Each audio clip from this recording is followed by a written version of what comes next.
Here's how you can empty the memory on your Android phone. Let's get started. Let me explain the whole thing. If it's your first time on Foxtecc, definitely subscribe for more tips and videos like this one.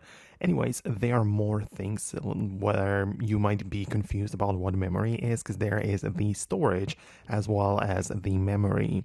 If you open up your settings and tap on the device care, as I said, there is both the storage as well as memory, and memory is much smaller. This is the RAM, which is the temporary storage of active files, so you can quickly work on stuff and perhaps switch in between different apps. This is what the memory is about. In my case, it's 12 gigabytes, and I can tap on it like that and essentially clean it now, meaning that it's going to turn off all of the currently running apps and services in the background. That is deleting or emptying the memory in order to make other things run smoother in the background, right? So if I would want to do that, I would just clean it now like this, and I would get a fresh start sort of with my apps.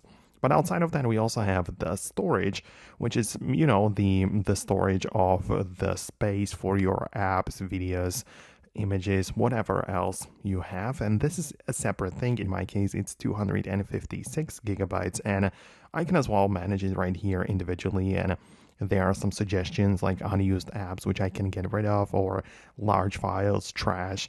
And I can go by, the different file types like the videos and images, and delete those which I don't need on my phone anymore. So this is how I would be able to empty the storage, which is not the same thing as memory, as I said, but it might be a little bit confusing. So I just wanted to explain that as well. So I hope it helps. I just wanted to explain the situation for you. Let me know what you think below. Subscribe for more tutorials and videos like this one, and I'll see you later.